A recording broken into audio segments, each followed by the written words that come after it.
Então, o caos que nós vivemos está dentro do céu. Ou está dentro do paraíso. Então... Fora do paraíso não pode existir nada. Aqui não é um reflexo distorcido do que ela... É mesmo? O caos, então, é uma coisa boa, não é uma... Não, o caos é uma coisa ruim. Ah, tá. Mas, assim, surgiu de algo que já, entre aspas, existia, chamado de perfeição. O Big Bang, se a gente for colocar ciência, fazer um paralelo com isso que você está falando, o Big Bang foi o início, então, disso? Era ordenado e o caos foi criando e depois... A gente teria que entender o seguinte... Porque a gente vive numa entropia, né? Onde as coisas caminham para o caos. Tudo que tem ordem, a tendência é que ela se desfaça, se envelheça, fique... Isso. De onde isso surgiu? Então. A mitologia ariana hindu explica o seguinte. Já existia algo, ou seja, um padrão de realidade, uma faixa de realidade, e a partir dessa realidade âncora, alguém lá expressou uma energia chamada rajas. Eu estou usando agora as expressões do sânscrito, do hinduísmo. Essa expressão raja seria o Big Bang explodindo, tá? Fazendo um paralelo. Tá. O surgir algo do nada é o que as mitologias chamam do ovo cósmico, que não existia nada, de repente surgiu um ovo cósmico, isso fez boom, aí saíram 3 coisas do ovo cósmico. Na mitologia chinesa, saiu o Yin, o Yang e Panku, o tal criador, que já existia no paraíso, que foi criar algo e cometeu algum equívoco e caiu no Yang. Ah, é? É. As mitologias todas falam disso. O hinduísmo ariano. Anda seria uma expressão sânscrita que quer dizer ovo. Brahmananda é anda, o ovo de Brahma. Porque se na China é Panku, no hinduísmo é Brahma, criou 2 locas, o Brahmaloka e o Buloka, e caiu no Brahmaloka. Então, essa criação do ovo cósmico é o que hoje a ciência diz o seguinte: tira só o ovo cósmico e coloca singularidade. Aí a singularidade, o ovo cósmico seria a singularidade. Tá. Que a ciência já detectou que tem quarks e gluons lá, quando fez boom, o tal Big Bang, criou 2 universos. E essa semana a ciência soltou mais O quê? Eu não vi. 2 universos. O universo material e o antimaterial. Que coexistem? As mitologias dizem isso há milênios. Mas a energia ciência escura, chegou à conclusão a energia disso escura agora. E a matéria escura não poderia ser esse outro universo, ele grudado com o nosso, a gente não consegue medir, mas não seria a massa desse outro universo? Seria uma influência gravitacional desse outro universo. Que doideira! Semana passada, os cientistas, esse é o 4º ou 5º trabalho no âmbito da ciência do século XX. Mas esse anti-universo é o quê? É o oposto desse? O que ele é? Não, é porque na hora do Big Bang, o Big Bang é o quê? Seria esse ovo cósmico, tá? Formado por quarks e gluons. O que diabos é isso? Quarks, segundo a ordenação dos fatos, são o que de menor pode existir em termos de matéria. Então, 3 quarks se unem com a cola dos bósons chamado gluons. Então, 3 quarks formam um próton, 3 quarks formam um nêutron. Aí vem uma força eletronuclear que junta o nêutron e o próton no núcleo. Aí vem outra força nuclear que puxa o lepton, que é o elétron, e forma um elemento químico. Para que isso saísse dessa explosão, foi necessário que existisse a energia rajas, que são os elétrons. Aí lá estou voltando eu para a mitologia ariana hindu, para juntar com a ciência, para a gente poder entender. Na mitologia ariana hindu é dito que quando Brahma explodiu ou expressou a energia rajas, um outro ser, na verdade seria Prabrajana. Brahma é o nome desse ser, Prabrajana caído, tá? Um outro ser que estava do lado deste que errou, olhou assim e disse: isso não vai dar certo. Aí esse ser expressou a energia sátiva. A energia sátiva corresponde às 4 forças que existem na natureza: a eletronuclear fraca, forte, o eletromagnetismo e a gravitacional. Essas 4 forças foi que transformaram essa sopa inicial chamada singularidade no mundo material que hoje nós vemos. Mas indo para a entropia que você falou. Aí um terceiro personagem olhou e disse, isso não vai dar certo. Eu tenho que expressar uma força que garanta que isso um dia vai acabar, porque isso começou muito errado. Aí expressou a força chamada Tamas, ou tamásica, que é o selo de garantia que um ser que depois ficou conhecido como Shiva, estou só reproduzindo o que a mitologia conta, jogou nessa matrix criada pela energia Rajas desse outro ser, garantindo que isso vai até um limite em que depois se acaba, porque, como você bem disse, a entropia faz com que tudo que existe aqui dentro já nasça com o germe da sua própria morte, que tudo aqui tem que se acabar. O universo expansão, cada vez mais frio. Então, assim, os cientistas não sabem explicar o porquê da energia escura. Mas a mitologia fala disso há muito tempo, que é essa força tamásica que obriga que tudo que venha a existir dentro da energia rajásica se acabe porque foi criado de modo imperfeito e problemático. Se isso for correto, nós aqui teríamos que distinguir essas figuras como sendo criadoras e não confundir esses criadores com o Deus onipotente. Ah, não? Não, é distinto. As mitologias fizeram essa distinção. Existe o Deus incognoscível, puro, perfeito, blá, blá, blá, e por algum problema, um ser que vem nessa hierarquia criou algo. Esse algo é imperfeito. Esse ser aqui não seria Deus. Só que as religiões que surgiram depois das mitologias cancelaram essas histórias, pegaram esse ser que teria criado errado e transformaram ele em Deus.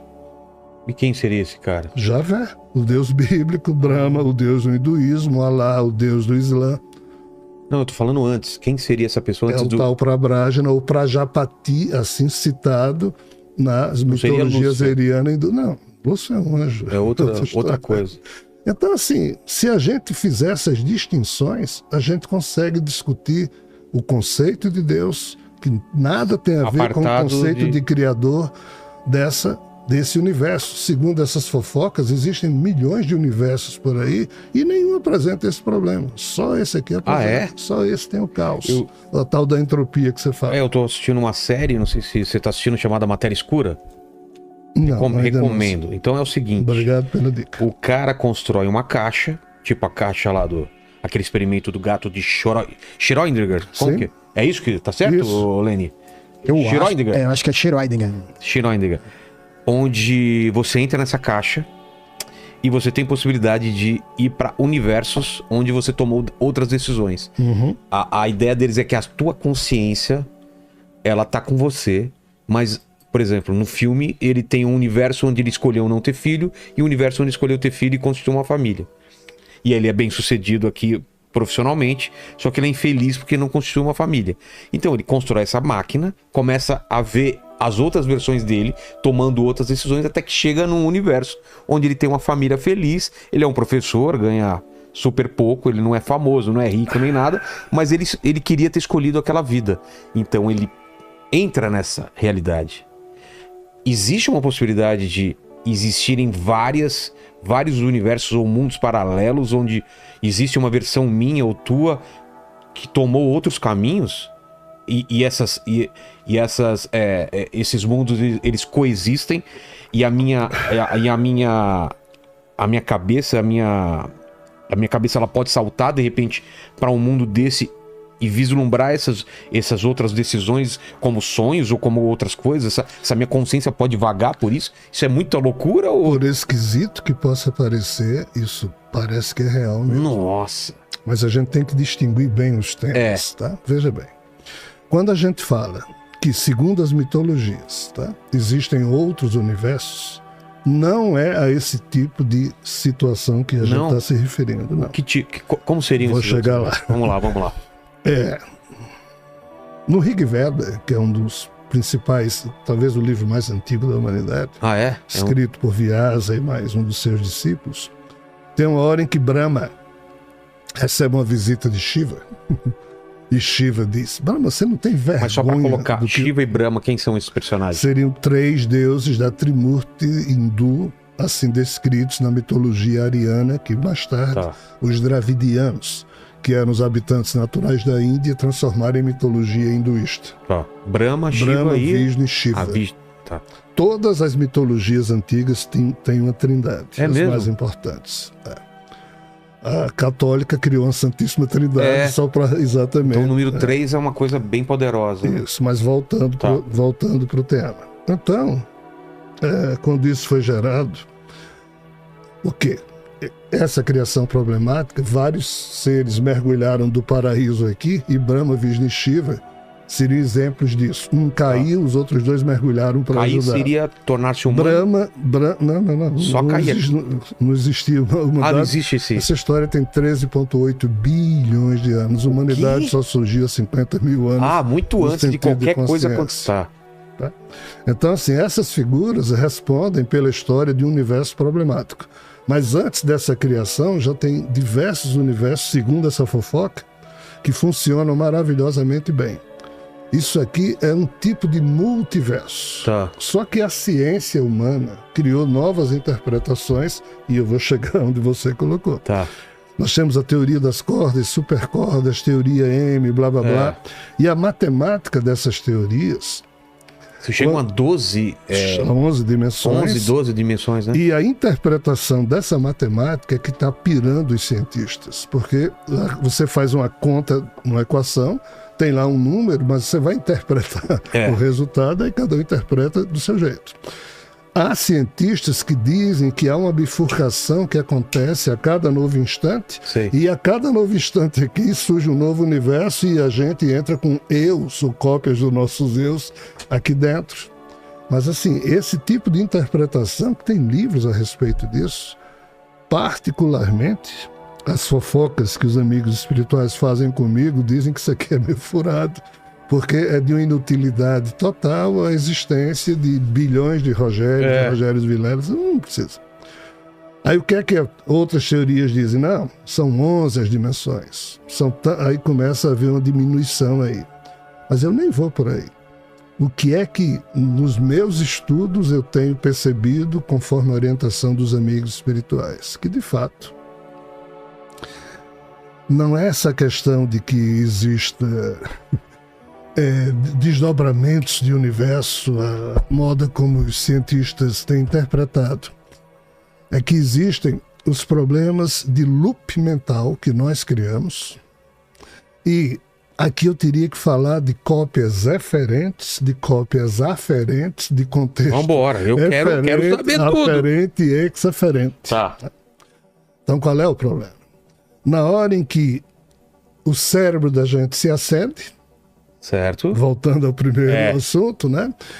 É porque alguma ideia saiu aqui dessa cabeça. Total. Seja isso vindo do impulso que o espírito que está ligado a esse corpo está mandando lá, o tal espírito que nos anima, ou seja, o espírito que está encarnado, como Rogério Vilela, o que seja. Seja a voz dos deuses, seja alguém que está lá numa supernave tentando, colocou um chip aqui e está mandando uma ordem. Na hora em que a gente sente qualquer coisa, dentro de cada célula do nosso corpo, nós somos 100 trilhões de células, ocorre a produção de uma molécula chamada RNA mensageiro. Olhe bem, isso acontece o tempo inteiro. Esse RNA mensageiro tem como função pegar a última ideia que Rogério teve, encapsular, encriptografar sob a forma do código de DNA. E na hora em que... Peraí, tá acompanhando, né, Lene? O negócio tá ficando complicado aqui, cara. Tô até anotando aqui. Aí vamos lá. Até agora eu tô acompanhando. Na hora que você tem uma ideia ou uma sensação qualquer, um lampejo... Na sua célula ocorre um processo de criação de novas moléculas para registrar esse lampejo no seu código de DNA para fazer parte do seu eu. Certo. Ok? Então, assim, se eu digo assim, quinta-feira eu vou ligar para Rogério Vilela às 14 horas da tarde. Na hora em que eu penso isso, por mais pitoresco, fugidio ou pouco importante que seja, os RNAs já registraram. Ficou impresso em mim. Surge cópia eferente da ideia que eu tive de ligar para Rogério quinta-feira às 14 horas. Se eu pegar um papel e escrever na minha agenda, vou ligar para Rogério, né? Essa cópia eferente fica mais forte.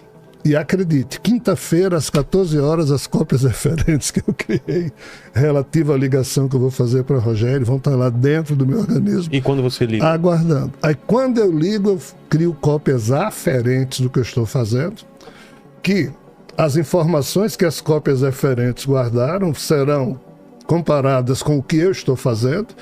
Se eu finalizei aquilo ali, ambas as moléculas se desfazem, aquilo não tem maior importância e o registro está feito. Eu pensei em ligar para o Rogério, liguei, concluí.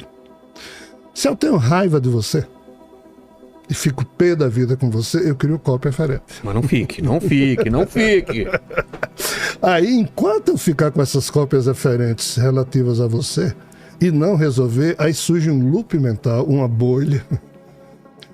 Pensamentos intrusivos seriam ou não? Não, o pior é que não é. Não. É algo que puxa cópias dos nossos corpos manásicos, corpo mental. Aí peraí, aí você tá. Eu já tô vendo. O que é corpo manásico? Aí eu teria que dar outra. Não, mas mais ou menos, é só uma coisa para entender o que. O espírito da gente, Krishna explica num livro chamado Uttara Gita, que é a última canção, é a última conversa no Mahabharata. No Bhagavad Gita, Krishna e Arjuna conversam jovens antes da guerra de Kurukshetra. No Uttara Gita, que é uma outra canção do Senhor, os dois conversam já idosos, e nesse livro aqui, Krishna explica a Arjuna que o ser humano, ou ser híbrido humano, ele tem uma constituição setenária, são 7 corpos. Este corpo e mais 6. Este corpo e mais 3 fantasminhas dele criam o chamado quaternário inferior.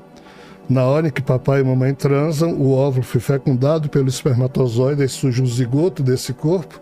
Nessa hora surgem os 3 fantasminhas do quaternário inferior, onde os arquivos, as tais cópias mentais que eu acabei de falar, do corpo duplo etéreo, do corpo emocional e do corpo mental inferior do ser humano são criados. Isso é o quaternário inferior. Aí você diz, isso é o espírito da gente? Não, o espírito é algo que Krishna chama de tríade imortal, composta pelos corpos átmico, manásico e búdico, que nessa hora em que o zigoto surge é imantado ao quaternário inferior. Tá. Aí fica criada uma constituição setenária do ser. Então, esses loops mentais, na hora que eu tenho raiva de você, no meu corpo emocional inferior, eu produzo um acúmulo de arquivos de cópias referentes tão grandes da raiva que eu crio um loop mental onde a raiva é o tema. Aí lá vai a cópia de mim mesmo ficar pendente de resolver os problemas das cópias referentes.